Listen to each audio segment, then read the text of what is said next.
Hello friends, how are you? I hope you will be fine. So welcome back to my YouTube channel. आज हम आए एक new topic के साथ। पहले मैंने डाला था एक लेटर। मेरे पास कमेंट बहुत सारी कमेंट आ रही थी कि एक लेटर देना है पब्लिक पार्क के लिए, म्यूनसिपल कमिश्नर को लिखना है। उसके पहले से हमारा पास्ट इंडेफिनिट चल ही रहा था। तो पास्ट इंडेफिनिट में इंटेरोगेटिव सेंटेंसेस आज मैं लेकर के आई हूँ और इस वीडियो को आप ज़रूर देखें। इससे आपके पास्ट टेंस बहुत जल्दी क्लियर हो जाएंगे। तो चलते हैं वीडियो की तरफ। सो फ्रेंड्स, टॉपिक है पास्ट इंडेफिनिट टेंस का इंटेरोगेटिव सेंटेंसेस। पहले इसकी पहचान देख लेते हैं कि पास्ट टेंस के सेंटेंसेस के लास्ट में था, थी, थे, क्योंकि पास्ट मतलब बीते हुए एक्शन को बताता है। आ, ई, आया, आई, गया, दी, एटसेट्रा, ये सारे इनके सेंटेंसेस के लास्ट में सारे वर्ड्स होते हैं। और फ्रेंड्स, इंटेरोगेटिव सेंटेंसेस दो टाइप के होते हैं, टू टाइप्स के होते हैं। एक तो जिसमें क्या स्टार्टिंग में आता है और एक जिसमें जो क्वेश्चन वर्ड होता है क्या, क्यों, कहाँ, कैसे, ये सब बीच में आते हैं। तो जो ये स्टार्टिंग में क्या आता है इनको बोलते हैं यस और नो टाइप के, यस और नो टाइप इंटेरोगेटिव सेंटेंसेस। तो ये बनते हैं हेल्पिंग वर्ब से। तो पास्ट इंडेफिनिट में हेल्पिंग वर्ब के तौर पे हम डिड यूज़ करते हैं। तो जिन सेंटेंसेस के स्टार्टिंग में क्या आता है, स्टार्ट क्या से शुरू होता है, क्या राम कल वहाँ गया, जिसको हमको यस और नो में आंसर करना होता है, तो उनको बोलते हैं यस और नो टाइप।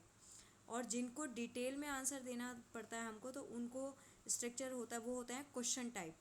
तो पहले का स्ट्रक्चर देख लेते हैं। डिड, उसके बाद सब्जेक्ट, फिर वर्ब की फर्स्ट फॉर्म और ऑब्जेक्ट। और इंटेरोगेटिव सेंटेंसेस के लास्ट में हमको क्वेश्चन मार्क ज़रूर लगाना होता है। अगर हमने पूरा सेंटेंसेस सही बनाया है और लास्ट में अगर क्वेश्चन मार्क नहीं लगाया है तो वो सेंटेंस हमारा इनकम्प्लीट माना जाता है। तो डिड, सब्जेक्ट, वर्ब की फर्स्ट फॉर्म, ऑब्जेक्ट। और जो सेकंड वाले होते हैं जिनमें क्वेश्चन वर्ड बीच में होता है, तो वो बनते हैं क्वेश्चन वर्ड, फिर डिड, फिर सब्जेक्ट, फर्स्ट फॉर्म वर्ब की और ऑब्जेक्ट और क्वेश्चन मार्क। क्वेश्चन वर्ड को WH फैमिली वर्ड्स भी बोलते हैं। तो अब एग्जांपल्स देख लेते हैं एक बार कि क्या राम कल वहाँ गया। तो क्या राम, तो क्या वाला ये सेंटेंसेस हमारा बीच में आ गया, तो इसको हम बनाएंगे कैसे, डिड से। डिड, फिर आ जाएगा सब्जेक्ट, फिर वर्ब की फर्स्ट फॉर्म गया, डिड राम गो, वहाँ की लगाएंगे देयर यस्टरडे, फिर क्वेश्चन मार्क। तो देखा आपने, जैसे स्ट्रक्चर नंबर 1 है डिड, उसके बाद सब्जेक्ट, फिर वर्ब की फर्स्ट फॉर्म, फिर ऑब्जेक्ट, फिर क्वेश्चन मार्क। वैसे ही हमने किया है डिड, फिर सब्जेक्ट राम, फिर वर्ब की फर्स्ट फॉर्म गो। डिड के साथ मैंने हमेशा अभी नेगेटिव सेंटेंसेस में भी बताया था कि डिड के साथ वर्ब की फर्स्ट फॉर्म आती है, डू, डज और डिड, इनके साथ हम हमेशा V1 यूज करते हैं। फिर ये देयर यस्टरडे, ऑब्जेक्ट आ गया। क्या उसने आज एक नई कार खरीदी। Did he buy a new car. Did, उसके बाद सब्जेक्ट, वर्ब की first form buy, a new car, object. क्या बिल्ली ने सारा खाना खा लिया है। Did the cat eat all food. क्या तुम स्कूल गए। Did you go to school. उसने तुम्हारा अपमान क्यों किया। अब देखिए यहाँ क्वेश्चन वर्ड हमारा बीच में आ गया है, क्यों। क्यों क्या है हमारा क्वेश्चन वर्ड।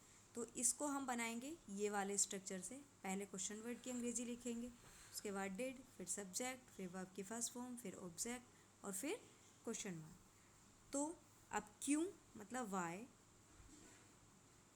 फिर डिड ही, डिड ही अपमान का मतलब हो जाता है insult. Why did he insult you, फिर आ जाएगा क्वेश्चन मार्क। तुमने कल रात ऐसा क्यों किया। Why, question word, did you do, why did you do last night.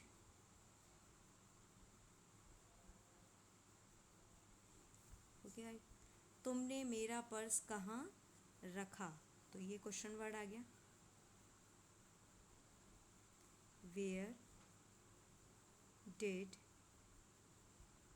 You put my purse. एक बार फिर से देख लेते हैं, जिसमें जो क्या से स्टार्ट होंगे वो डिड से स्टार्ट होंगे। Did he buy a new car, जैसे हमने बनाया डिड, उसके बाद सब्जेक्ट, वर्ब की फर्स्ट फॉर्म और फिर ऑब्जेक्ट और क्वेश्चन मार्क। उसके बाद में जिसमें क्वेश्चन वर्ड बीच में आ जाते हैं, जैसे क्या, क्यों, कहाँ, कैसे, ये हिंदी में ये अगर बीच में आ जाते हैं तो सबसे पहले हम इनकी अंग्रेजी लगाएंगे। जैसे स्ट्रक्चर नंबर 2 लिखवाया मैंने, question word, did, subject, verb की फर्स्ट फॉर्म और ऑब्जेक्ट, लास्ट में क्वेश्चन मार्क। तो वाई, क्यों की अंग्रेजी हो जाएगी वाई, फिर डिड, फिर सब्जेक्ट ही, वर्ब की first form insult, you, question mark. तो ये था पास्ट इंडेफिनिट के इंटेरोगेटिव सेंटेंसेस। इसमें गाइस पहचान भी दी हुई है, दोनों स्ट्रक्चर भी दिए हुए हैं और ये सारे एग्जाम्पल हैं। इससे उम्मीद करती हूँ कि ये सारी एग्जाम्पल से आपको ये जो सेंटेंसेस हैं पास्ट इंडेफिनिट के इंटेरोगेटिव सेंटेंसेस आपको बहुत अच्छे से समझ में आ गए होंगे। तो अगर आप इसको थोड़ा सा ध्यान से अगर देखेंगे, वीडियो को अच्छे से समझने के लिए वीडियो को लास्ट तक देखें, तभी समझ में आएगा। अगर आपने इस वीडियो से कुछ भी सीखा हो तो लाइक और सब्सक्राइब ज़रूर करें। Thank you for watching. मिलते हैं एक न्यू वीडियो के साथ और एक न्यू टॉपिक के साथ। Thank you so much.